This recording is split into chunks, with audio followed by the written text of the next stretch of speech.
प्रशांत किशोर जब चुनावी मैदान में आए तो एक नैरेटिव गया कि जो बैकवर्ड फॉरवर्ड की राजनीति होती है, कम से कम ये जो फॉरवर्ड क्लास होगा ये बटेगा, यानी प्रशांत किशोर काटेंगे एनडीए का वोट। और जातिवाद तो बहुत चलता ही है चुनावों में, बिहार में खासकर।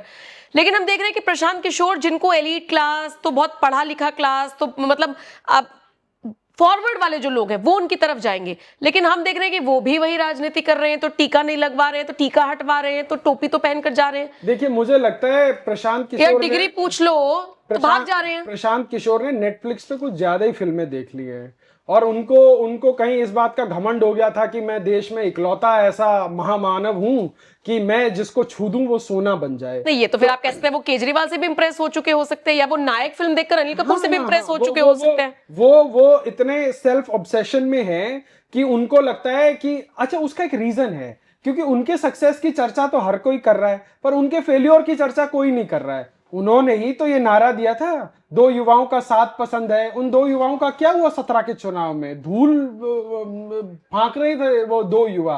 क्या बोलते, चारपाई पे चर्चा का कार्यक्रम उन्होंने निकाला था, उत्तर प्रदेश के लोग चारपाई लेके भाग गए।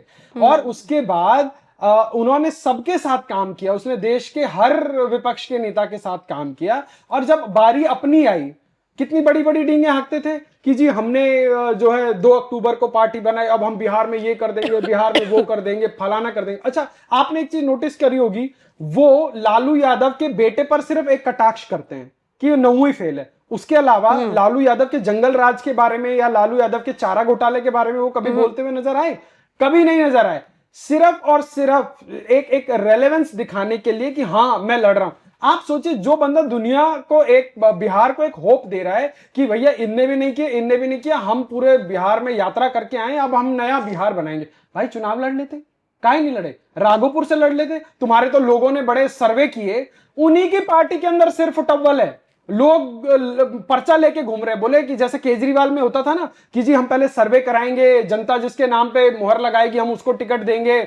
मुहर लगा लिया, किसी के नाम पे पैसा लेके टिकट दे दिया, किसी के नाम पे। पार्टी के अंदर सिर्फ टवल चल रहा है। एक आदमी कह रहा है हमसे जी 50 लाख रुपए का चुनाव प्रचार सामग्री खरीदवा लिया, हमसे गाड़ी घोड़ा खुदवा लिया, ये करवा लिया, वो करवा लिया, और उसके बाद चुनाव की बारी आई, किसी और को, पैराशूट कैंडिडेट को टिकट दे दिया। तो देखिए, वही वाली बात है कि हम कुछ और करने आए थे और सिक्कों की खनक देख के हम भी मुजरा कर बैठे वाली कहावत आज कहीं ना कहीं भाई साहब के ऊपर चरितार्थ हो रही है। वो बिहार बदलने आए थे, वो लालू के टाइम पे एक बड़ा जोक चलता था कि वो कोई बहुत बड़ा अमेरिकी कोई पॉलिटिशियन आया और बोला कि तुम हमको 1 साल के लिए बिहार दे दो, हम अमेरिका बना देंगे। तो लालू यादव बोलते हैं कि तुम हमको साला 1 महीने के लिए बिहार अमेरिका दे दो, हम बिहार बना देंगे। तो आज प्रशांत किशोर की हालत वही हो गई है कि वो बिहार की राजनीति में आके, और जिन पॉलिटिकल पार्टीज को वो जो है भला बुरा कहते थे, आज वो उन्हीं के रंग में रंग गए हैं। और आज की तारीख में प्रशांत किशोर सिर्फ और सिर्फ बिहार की राजनीति में वोट कटवा से अधिक कुछ भी नहीं है। अगर कोई चमत्कार हुआ, 2-4 सीट आ गई तो वो अपनी जगह है, पर उसके अलावा उनको प्लांट किया गया कांग्रेस और राजद के गठबंधन द्वारा भाजपा के वोटों को काटने के लिए, उनको बड़े स्ट्रैटेजिकली प्लेस किया। तो यही सारी चीजें तो एआईएमआईएम के लिए कही जा रही हैं। तो देखिए, अब वही वाली बात है ना, जहर को जहर काटेगा। तो एआईएमएम के इफेक्ट को बैलेंस करने के लिए इनको लाया गया। अगर मान लीजिए एक बार को एआईएमआईएम किसी की बी पार्टी है, तो उसके जीते हुए विधायक फिर आरजेडी में कैसे चले जाते हैं? तो इस कथन को तो इस तरीके से भी कहा जा सकता है कि हो सकता है वहां पे आरजेडी के लोग ना जीतते हो, जो है एक कट्टरपंथ एंगल देके मुसलमानों को पोलराइज करके एआईएम में जिताया गया, उसके बाद उसके वोट जो है विधायक बैकडोर एंट्री से दूसरी पार्टी में मिला दिए गए। तो कल को ऐसा भी हो सकता है जन सुराज के 8-10 विधायक आ जाएं और पता लगे कि आरजेडी के खामे में या कांग्रेस के खामे में वो सारे के सारे विधायक जी मैं तो स्ट्रैटेजिस्ट ही रहूंगा, मैं रणनीतिकारी रहूंगा, मुझे राजनीति नहीं करनी, और वो जो है बिना अभिभावक के हो गए जी, अब हमारा कोई आगे पीछे नहीं, अब हम कांग्रेस में जा रहे हैं, राजद में जा रहे हैं। ऐसा भी हो सकता है। तो देखिए, चुनाव 14 तारीख को, अभी तो ये आशंकाएं हैं।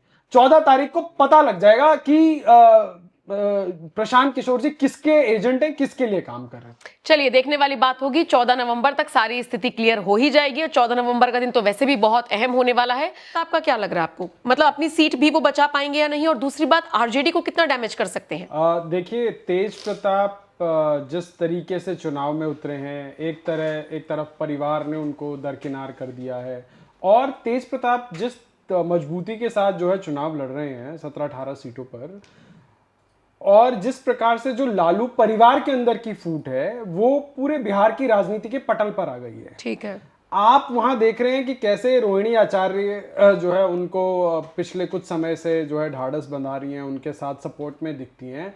तो इससे बड़ा साफ पता लगता है कि एक तरफ सुबह लालू जी कुछ लोगों को सिंबल बांटते हैं, शाम तक तेजस्वी दिल्ली से वापस आके उन लोगों का जो है टिकट वापस, सिंबल वापस करा लेते हैं।